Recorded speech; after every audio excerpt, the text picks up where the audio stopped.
India and China were the richest countries for most of history. It is natural that they will eventually become again. It may take 10 years, 20 years, 50 years. That's why most reports indicate that India will be the third largest economy in 2047.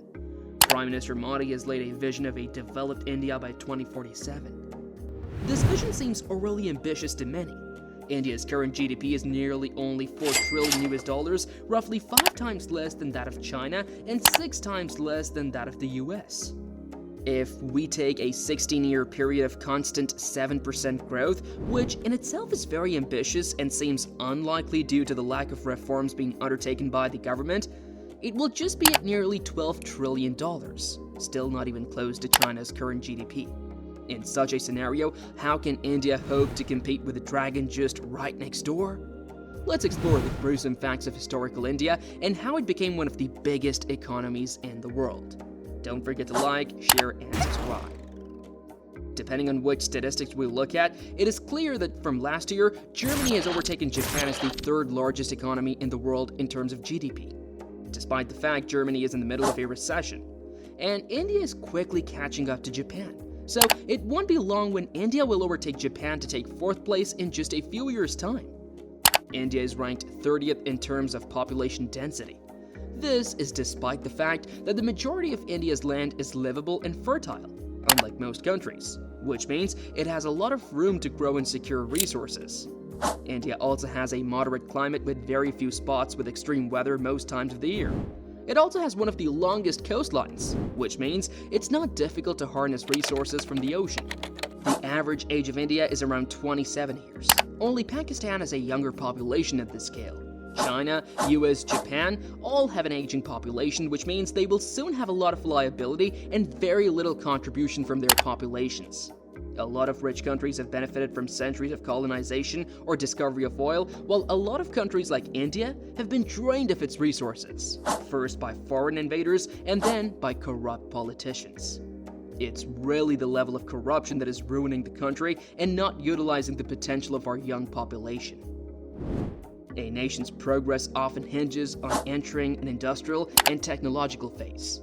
Historically, countries like China, Japan, and South Korea experienced significant growth through industrialization and technology production. This trend continues in the 21st century, but some nations currently lack participation in this critical sector.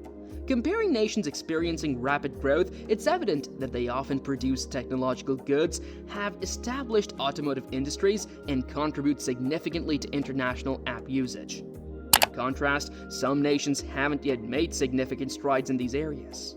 Furthermore, corruption and its associated negative consequences, including talent loss and de-incentivization of educated individuals, can hinder progress. India does as many cashless payments in a month as much as the US does in 3 years. UPI is one of India's finest fintech innovations. The success of UPI was a cashless, democratized way of transferring even 1 penny without any charges, without any machine required at point of sale. Extreme convenience using just your phone and a QR code that enables billions of people to transfer money instantaneously without any charges and extremely conveniently.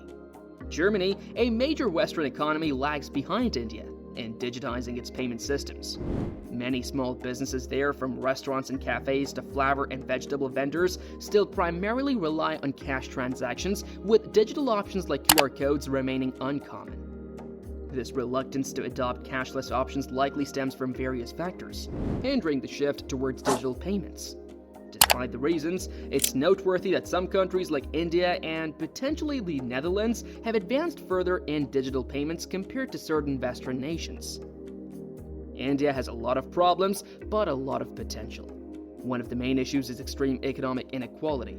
You have a population of relatively wealthy middle-class people, but also a large population of poor peasant farmers unable to afford medicine and with little prospect for advancement. If India can deal with this huge population of underdeveloped and underserved people, they will be golden. If not, it's going to be a disaster. The middle income trap usually seems to happen to countries that succeed heavily in manufacturing industries or processing some raw materials. India doesn't seem to have either going for them, as they tend to be a service-oriented economy. weaning the agricultural sector off of government subsidies is going to be a hard challenge. Declining birth rates might be an issue, but women's workforce participation should improve and help balance against that. India is where China was in the mid-2000s. It is at the edge of a runway to take off and will double its GDP every 5 years or so. In contrast, India faces challenges related to corruption, cultural factors impacting governance, and a lack of investment in human capital and national development. Despite its young population, English proficiency, and strategic location, India's progress may be impeded by these internal issues. Its educated and skilled workforce represents a valuable export, but religious divisions fostered by the current government pose a long-term obstacle to national stability and cohesion. India's short-term economic growth will stand on the shoulders of its 678.6 million strong labor force, as estimated by S&P Global Market Intelligence. But labor market reforms could help to unlock sustainable long-term growth. The nation's ambitions to become a global manufacturing hub are closely linked to its ability to upskill workers.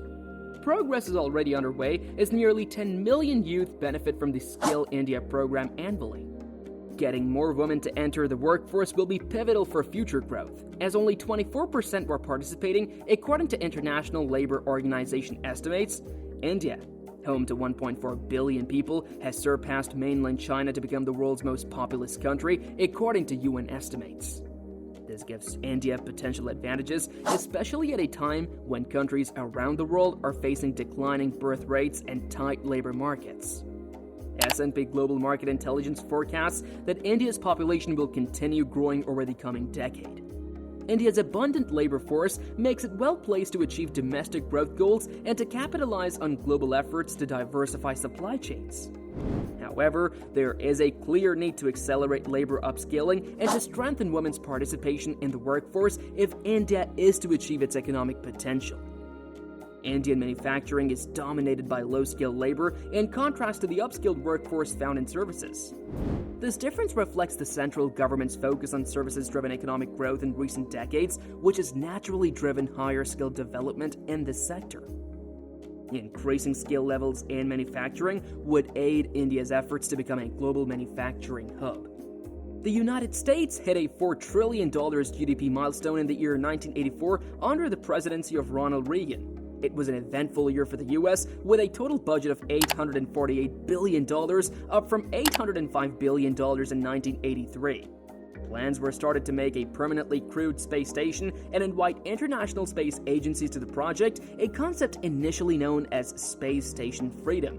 Meanwhile, in India, insurgency in Punjab was at its peak, with Sikh activists demanding greater autonomy for Punjab. On 1 June 1984, after negotiations with the militants failed, the Prime Minister of India, Indira Gandhi, ordered the army to launch Operation Blue Star, attacking the Golden Temple and scores of other Sikh temples and sites across Punjab.